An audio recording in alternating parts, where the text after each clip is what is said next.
Assalamualaikum warahmatullahi wabarakatuh. Alhamdulillah wassalatu wassalamu ala Rasulillah. Amma ba'd. Ya ayyuhalladzina amanu taqullaha haqqa tuqatih wa la tamutunna illa wa antum muslimun.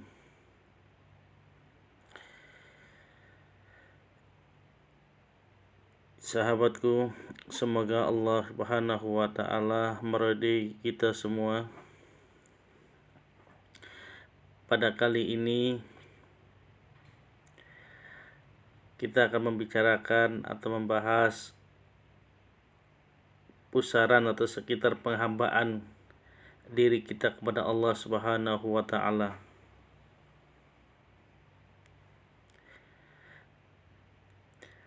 Bentuk penghambaan kita kepada Allah Subhanahu wa taala ada dua pada kaidah ini. Yang keduanya adalah pokok utama bagi penghambaan kepada Allah Subhanahu wa taala. Yang pertama, cinta yang sempurna kepada Allah Subhanahu wa taala. Dan yang kedua, totalitas menghinakan diri kepada Allah Subhanahu wa taala. Maka akan tumbuhnya kedua kaidah ini adalah dari yang kita bahas sebelumnya, yaitu kita ibaratkan burung. Kemudian ada sayap kanan, sayap kiri. Sayap kanan menyaksikan betapa banyaknya karunia Allah sehingga menimbulkan rasa mencintai kita kepada pemilik karunia itu. Kemudian sayap yang kirinya menyaksikan betapa banyaknya aib pada diri kita dan amal perbuatan kita. Dan ini ada keterkaitannya.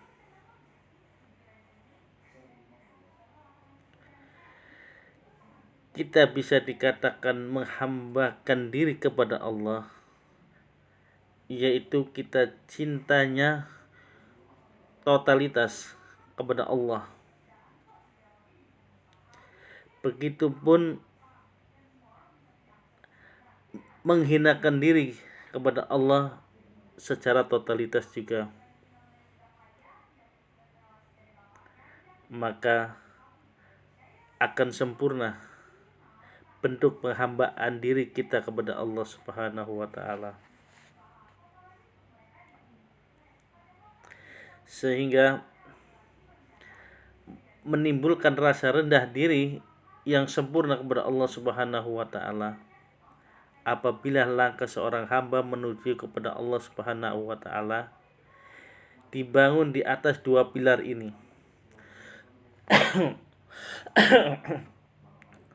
Maka syaitan tidak akan mampu memperdaya kecuali apabila dia lengah. Dan Allah Subhanahu wa taala pun dengan segera menghilangkan kelengahannya itu dan segera merengkuhkannya dengan rahmat Allah Subhanahu wa taala.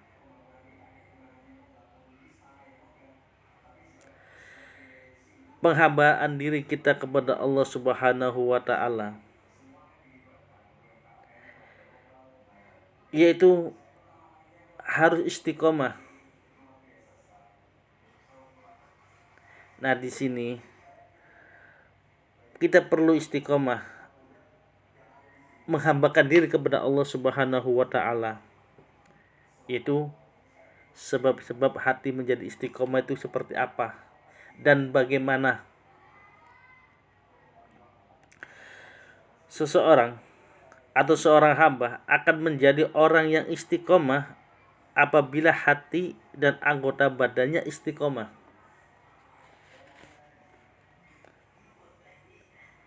Orang itu bisa istiqomah dilihat dari perbuatannya. Misal contoh, orang yang istiqomah dalam sholatnya, maka dia melaksanakan sholat secara zahirnya, tetapi niat dia sholat hanya untuk menghinakan diri dan menghambakan diri kepada Allah Subhanahu wa taala. Dan itu dilaksanakan oleh anggota tubuh secara terus-menerus sampai akhir hayatnya. Nah, ini baru bisa dikatakan istiqomah.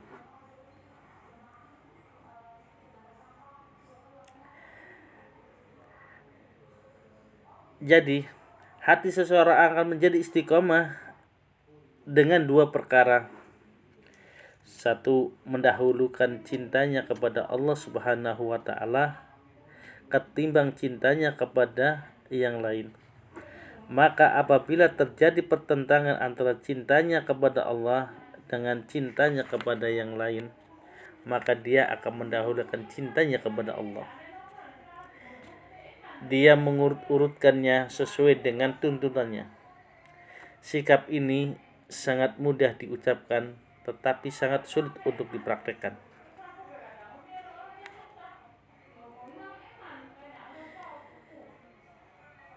Jadi,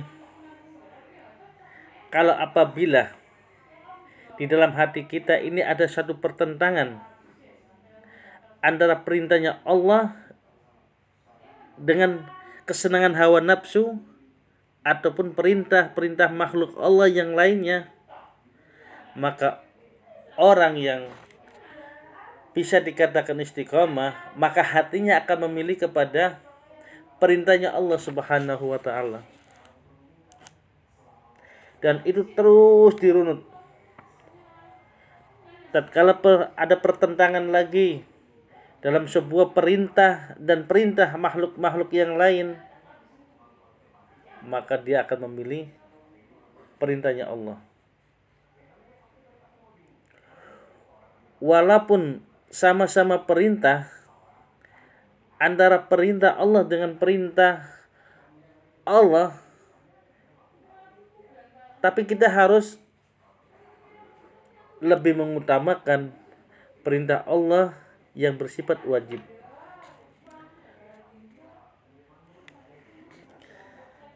Dengan ujian seorang akan tersingkap apakah dia layak untuk dimuliakan atau dihinakan.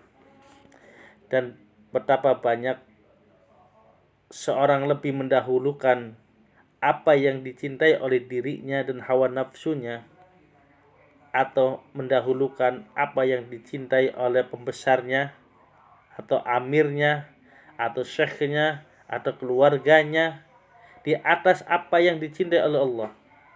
Maka hatinya belum mendahulukan cintanya kepada Allah di atas segala cintanya kepada yang lainnya. Dan sunatullah terhadap orang yang demikian keadaannya, yaitu lebih mendahulukan cintanya kepada yang lain daripada cintanya kepada Allah Subhanahu wa taala.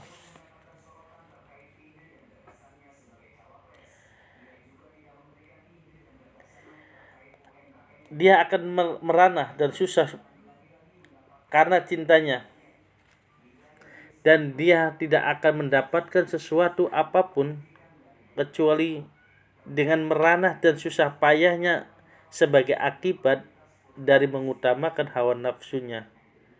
Dan hawa nafsu orang yang dia agungkan atau yang dia cintai di atas cintanya kepada Allah, maka dia benar-benar dalam kesengsaraan karena lebih mendahulukan perintah manusia daripada perintahnya Allah Subhanahu wa taala.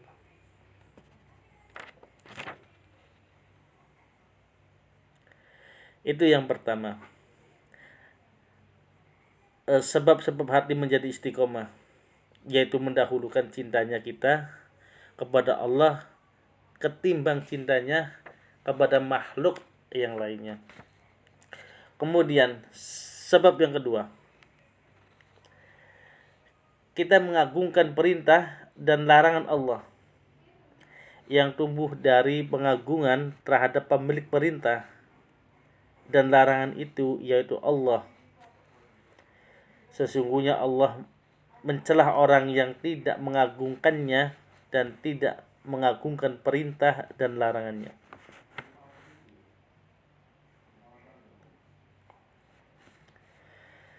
Allah mengatakan, "Malakum la tarjuna lillahi waqara." Mengapa kamu tidak percaya akan kebesaran Allah Subhanahu wa taala? Allah menanyakan kepada seorang hamba, mengapa kamu tidak percaya atas kebesaran Allah Subhanahu wa taala? Dari ayat ini, para mufassirin menjelaskan maksudnya mengapa kamu tidak takut kepada Allah dengan mengagungkannya.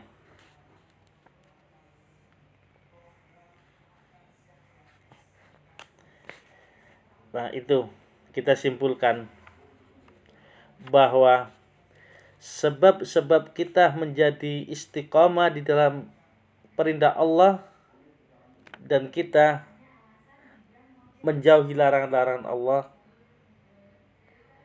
yaitu kita lebih mencintai Allah Subhanahu wa taala daripada yang lainnya. Dan yang kedua, kita mengagungkan perintah Allah dan kita mengagungkan larangan Allah. Insya Allah, dengan menjalankan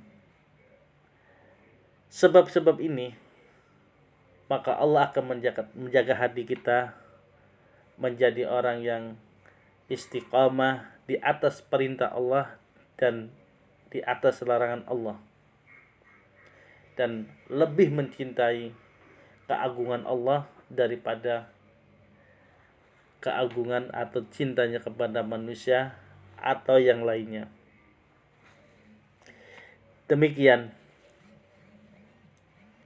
sebab-sebab hati kita menjadi istiqomah. Mudah-mudahan kita bisa menjalani dan sahabat semuanya bisa menjalani perintah Allah dan mengagungkan perintah Allah. Maka ini bisa dikatakan sebagai orang yang bertakwa. Karena orang bertakwa akan menjalankan perintah Allah dan menjauhi larangan Allah di atas cintanya kepada Allah. Akhirul kata, wassalamualaikum warahmatullahi wabarakatuh.